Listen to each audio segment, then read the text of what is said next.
probably know as Astro_Jeff, Astro_Soichi, and Astro_TJ. Hey everybody, welcome to JSC. I hope you enjoy the Tweetup today. And the Tweet has it's only text-based, but it had a lot of possibilities. And the good thing is all the international partners can join together: English, Japanese, Russian, you name it. So I hope all the conversation will continue in the virtual world. By the way, we're really enjoying our internet access here, so thank you for your support participating in that. And if you guys are tweeting from the Tweetup itself, please append to your tweets # nasatweetup, and we can follow you from up here. Have a great day. All the best. Thank you. It's great to be with you today. It seems like just yesterday that we were there floating around in Noah 2, still getting used to this internet access thing that we have on board Space Station. It really kind of opened up the world to us in a new way. You have a lot of visibility into what's going on in the space station through the different feeds and whatnot, but we feel very isolated up there at times. Our visibility into what's going on in the world is rather limited. Maybe that wouldn't occur to you, but it is. We're able, as you probably know, able to talk to folks every day. We can call our family and friends. Of course, we talk to the mission control centers around the world all day, every day, sometimes more than we like.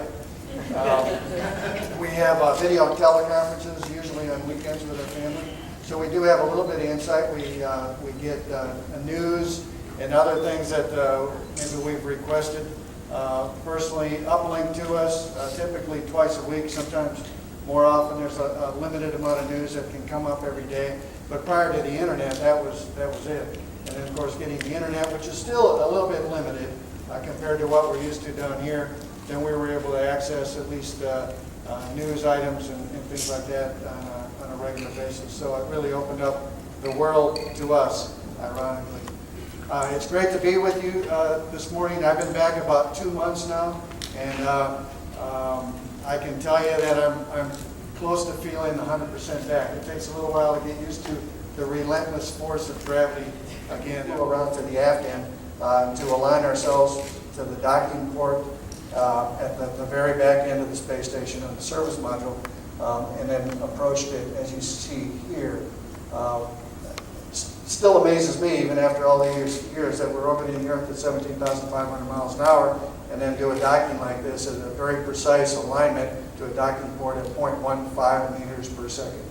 And there's the final docking there. Takes a couple hours to do the leak checks of the hatches in between the Soyuz and the station, and then we ingress and we're welcomed aboard by the Expedition 20 crew. After about a week or so of a handover, there was a change of command. Historic moment because it was the first time that a non-U.S. or Russian cosmonaut or astronaut commanded the space station. Let's see, in November or so, we had a major milestone come up with the arrival of a Russian module flown up on a Soyuz rocket, very similar to the module that the shuttle took up and installed yesterday. This was Mini Research Module 2. The one the shuttle just took up this week is Mini Research Module 1. We got 2 up there before 1, but that's another story. This one arrived and automatically docked to the station. And again, in a few hours after leak checks, we were able to get in it, and Max began the activation process. Of course, we didn't have time to rest after that because shortly after that, STS-129 launched to bring up primarily external spare parts to install outside the space station for any future contingencies. 2 days later, they rendezvoused and docked with the space station, and we were yet again welcomed back. We pulled not much over 1G, and it gradually builds up to about 1G, and then maybe as you come around for the heading alignment, flying around the heading alignment circle to line up with the runway and the shuttle, you may pull a little, almost 1.5 Gs. So it's a pretty benign entry, and then of course we land on the runway there. So it's a nice conventional landing that maybe we're all used to on an airline flight. little bit steeper. It's a one-shot deal, but it's landing on the runway nonetheless. In the Soyuz, of course, you come in, as I mentioned, you pull about 4 times the force of gravity as you re-enter. The light show on the outside through the windows is the same in both cases, or a little bit different, but similar in both cases, where you start out with a light yellow glow, and then it gets brighter and brighter, and it ends up being bright orange or red just outside the window as you come back through in that fireball. That's not a function of G's, that's a function of speed and entering the upper atmosphere. Consequently, pulling much more in G loading than the Soyuz, that entry phase happens much faster in Soyuz. It's, as I recall, about 10 minutes or so is all. And it's quite a bit longer. It's more like a little over half an hour, as I recall, in the shuttle. I don't have those times exactly memorized, but it's on that order of magnitude. In the Soyuz, then, after you go through that heating phase, you start the parachute opening sequence, which lasts 18 or 20 seconds in and of itself. First, the throat chute comes out, and it's a very violent ride. In fact, what I've told folks that have been riding with me, I'll give them a reminder before it opens up, to drive your head back into the seat.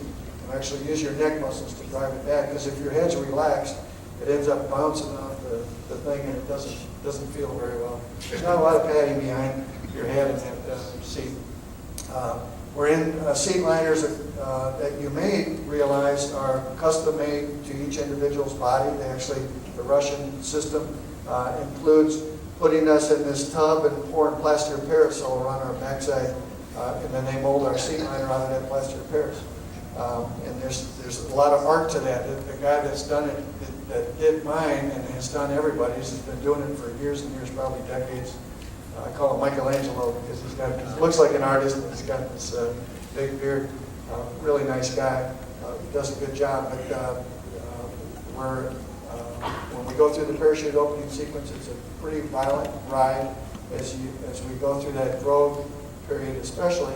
And then it cuts away, and the main chute opens, and there's, of course, a big opening shock that ends up there. There's a couple of other events that happen seconds after that. That is, the risers are initially attached to the side of the Soyuz, and then they reposition to the top of the Soyuz, so you go through that gyration, if you will.